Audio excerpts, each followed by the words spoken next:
Ladies and gentlemen, if you witnessed this match today of Barcelona versus Mallorca, all I can say is that you just got a preview of what's to come when we face Inter de Milan for the semifinals of the Champions League. Because the dark arts are well and truly alive, and we saw it today against Mallorca. And one of the best teams in the world to perform the dark arts is Inter de Milan. It's just that they're 10 times more effective going forward, 10 times more dangerous on the counterattack. So if we leave these spaces, if we fuck up our high line like we've been doing in these last couple games against Celta Vigo, against Borussia Dortmund, and today, in some occasions against Mallorca, if we leave those spaces, we make those mistakes against Inter Milan, it's over. It's over. The dream's over. So Barcelona, Hansi Flick, please fix this defensive line. Fix this high line. Fix it. Because we're one step away from the Champions League title. It's been 10 years. I've been waiting 10 years. I've been waiting 10 years. Don't do this to me now. Don't do this to us now. Please. Fix it. I beg. All right? Cool. Please. Oh, man, ladies and gentlemen. Today was one of the most frustrating games in a while that I've seen. Actually, not in a while, because Leganés was also another frustrating game. But yeah, yet another frustrating game, I should say. Mallorca, the Dark Arts, well and truly alive. They performed it today. They performed the Dark Arts today. And it was expected.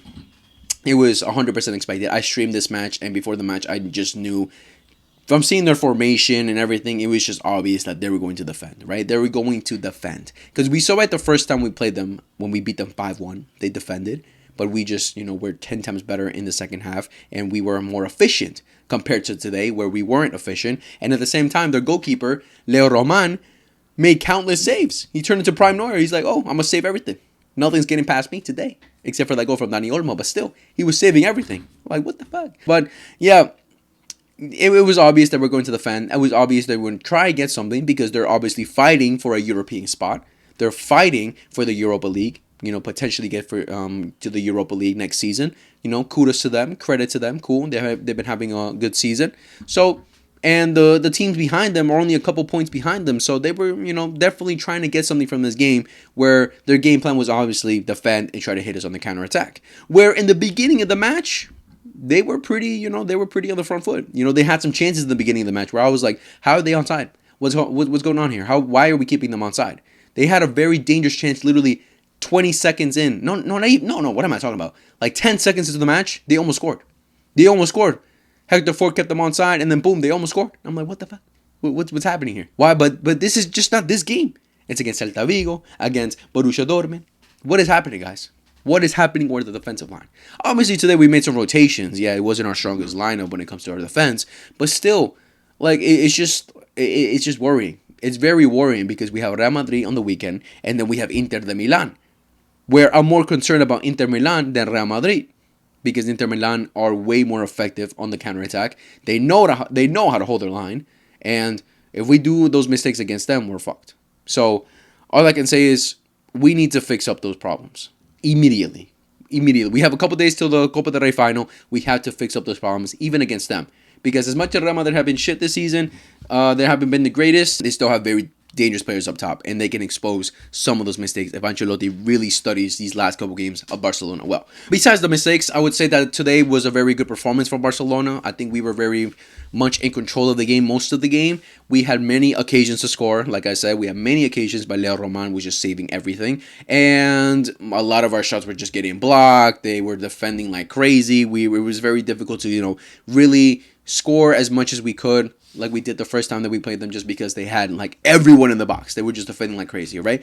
Again, which was expected. At the same time, it was just, cruise control from Barcelona, especially after we got the first goal. After we got the first goal, we were a lot more in control. Then they started to step up a little bit, trying to get something from the game. But in that second half, they didn't really do anything. They didn't create any dangerous chance in that second half for us to be worried about. I remember seeing a stat in the game, like, Leo Roman made like 10 saves and Szczesny made 0. Like, that's how little we had to worry from their attack. But again, in the beginning, they did have some opportunities, but they just didn't make any final, good final passes to score on us, which was fortunate for us. But again, we can't be allowing those situations to even happen. But before the match started, let's talk about what happened before the match. Before the match started, this went live to the world. Breaking! Hansi Flick is considering on starting ANSU tonight.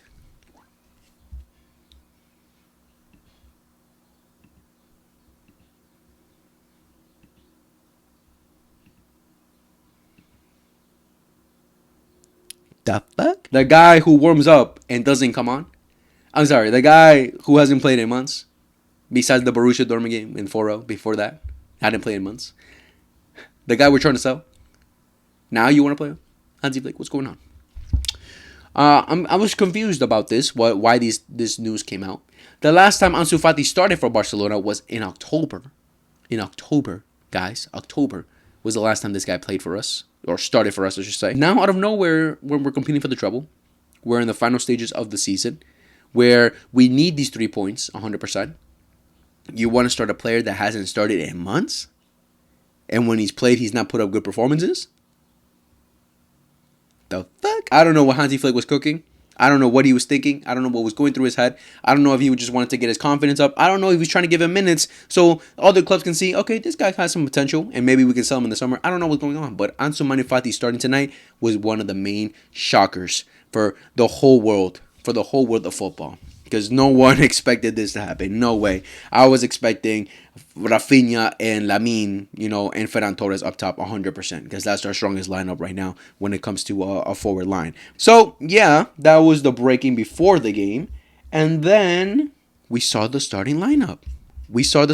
Guys. Well and behold, ANSU Fati, the number 10 for Barcelona, Messi's number, is starting for Barcelona after months. This is the lineup that we went with today. Szczesny in goal, Inigo Martinez, Araujo, Eric Garcia, Hector Fort, which was a good sight to see. That was our defensive line. Midfield of Gavi, Dani Olmo, and Pedri. And up top, Lamine Yamal, ANSU Fati, and Ferran El Tiburón Torres. Wow, ANSU Fati actually started. That was crazy. That was genuinely crazy. I didn't expect it. I don't think anyone really expected that news to be true. Because we've seen in the past that, Flick might consider to play Fati today, blah, blah, blah, blah, blah, and he just never played. But yeah, ANSU Fati got the start today. And talking more specific on him, on his performance. It was a performance to be expected from a player who hadn't started in months for Barcelona, right? Who's barely played for us this season. It was a performance to be expected, right? Going into this match where we need the 3 points is a difficult match, considering they were also defending like crazy, not giving many options to do much unless you're Lamine Yamal or Pedri. I want to say underwhelming, but at the same time, I wasn't expecting much just because, again, of all the things I just mentioned and because he hadn't played in months. You're not going to expect Fati. He's not the same Fati we've seen from years ago, right? So I don't want to say underwhelming. It was a good performance for someone who hadn't played in months, right? Who hadn't started in months, for sure. He put in some good effort. He was trying to get involved as much as possible. We saw him drifting from left to right through the middle, trying to get involved, with everyone on the pitch. Had some opportunities where he could have taken some shots, where it could have been a little bit more effective. But again, you can tell some of the nerves were still there. Like when he's on the ball, he just isn't that take-on winger we've seen in the past, right? That's the unfortunate thing about Fati. He's not that take-on winger who is very confident, who would drive out a player and, take a shot out of nowhere and score a banger, right? He's not that Fati anymore, right? We've seen it throughout the game, and I'm not going to say it was a bad performance. I'm not going to say it's all amazing performance, but, pretty mid-performance from ANSU Fati. I can give him credit for that. Going on to the other players, our back line, like I said, was very shaky. It was very shaky towards the beginning, but then starting the second half, we started, since we started being more on the front foot, we were just controlling the game. We were much better. We didn't have to worry much because their game plan was just defending long balls to their striker who was tall as fuck. Who Araujo, was pretty much handling most of the games. Sometimes he beat Araujo, but most of the time Araujo beat him. And they really didn't create much. In the first half, besides the first 20 minutes in the game, we were definitely struggling to create much. And then out of nowhere, we just started going crazy. Boom, boom, boom. Getting opportunities to score. We hit the post. Gavi hits the post of a little deflection. Araujo missed the sitter. I don't know how he missed that. Lamine takes a shot, gets deflected for Araujo, who's completely onside, and he missed a wide open goal, which it sucks. I think he should have done better there, but he's a defender. I'm not going to expect much from him there. From the first half, what else happened? I'm trying to remember. Dani Olmo, Lamine Yamal makes a beautiful pass to Dani Olmo. And Dani Olmo, good shot. But then the goalkeeper just makes an incredible save.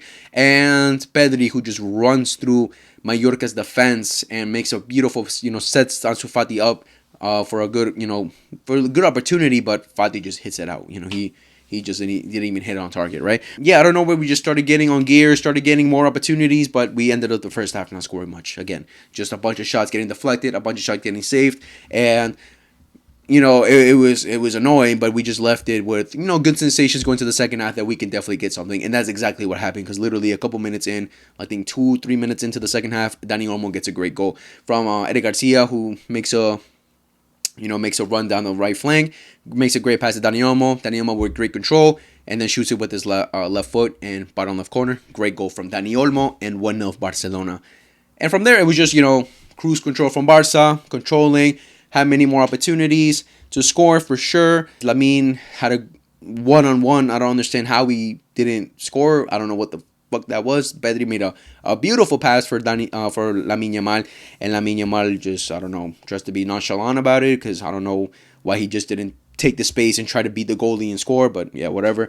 That was annoying, because we could have killed the game off right there, not had to worry much. It was just a lot of shots on target, to be honest. Just a lot of shots. I think we had, at the end of the game, like 40 shots. Like it was an insane amount of shots that we had in this game, and in the end, it just matters that we won, right? That was the most important thing, that we won. So Eric Garcia was playing as our right back today, which is an interesting thing for sure, because Eric Garcia, I don't think we've ever seen him play right back, so it was pretty interesting. I think most people predicted that we were going to see Araujo play the right back and Eric Garcia play in the center half against with Inigo Martinez, but Araujo played the center back and Eric Garcia played the right back, which he did pretty well. Obviously, going forward, he's not the best compared to Jules Koundé, but he got an assist, so kudos to him. He did very well defensively though. Fort played the left back, and I was definitely going with the sensation that he had to have a good performance, because you guys already know I've expressed my feelings about Gerard Martin. I have no confidence in Gerard Martin. I don't want to see him play, but unfortunately that's the only option we really have, and Hansi Flick really just trusts the players that are performing, that put effort in most matches, and just naturally play that position, right? Hector Ford is a right back, but I was expecting a good performance. I wanted to see a good performance for Ford to hopefully convince Hansi Flick that he should be a starting left back from now on until Balde comes back. It was a decent match from Hector Ford defensively. I think besides he got caught once in the first half, pretty solid. He looked like he understood the high line and went to go up, and more than Gerard Martin does, which is pretty weird considering Hector Ford barely has played this season compared to Gerard Martin. And going forward, some threatening opportunities. I think he just needs more confidence. He needs more confidence, because he looks like he wants to take on the defender, but I think he just needs more confidence and more rhythm in games, and then boom, we can see better from him. But again, it's just been a matter of, like, Fati, he hasn't played much. Hansi Flick for some reason doesn't trust him much. But like the only reason we're really seeing Hector Ford, I think, is because Balde's injured. Because then if Balde was still, like, let's say Balde was still fit, Gerard Martin probably would have started today, and then Balde would have came in the second half, right? But the only reason we're really seeing Hector Ford right now is because we're low on personnel. But decent match from him for sure. Our midfield, Pedri, 100% deserved man of the match. He was incredible today. Made so many line breaking passes, which is incredible. Going forward defensively, he was all over the pitch yet again. Amazing performance. I don't want to repeat the same things I've been repeating about Pedri the whole season. It's just another great performance from Pedri. Deservedly gets the man of the match. Gavi, I think, was very solid today as well. Defensively, he was very, very solid. He was basically our sweeper today. He was everywhere, just high energy. For a guy who tore his ACL, it doesn't even look like he's tore his ACL. He just goes in with such confidence. Like, he doesn't give a fuck about anything. He just wants to play his football, play the way he likes. And I just love Gavi. He's just the heart of our team, right? He's the heart for us. Good performance from Gavi. He was incredible too. Dani Olmo, I think, was great too. Got into the right spaces a lot of occasions. Really was the one that really connected us a lot of times going forward, right? Because when Fermin and Rafinha came on, I think we slowed down in the attack. We weren't very effective. We weren't very threatening as much as when we saw Dani Olmo in there. I would have to give that, because Fermin just really didn't, when he came on, he just really didn't do much. Or Rafinha, like, they didn't, create a massive impact. Defensively, Rafinha, helps out a lot.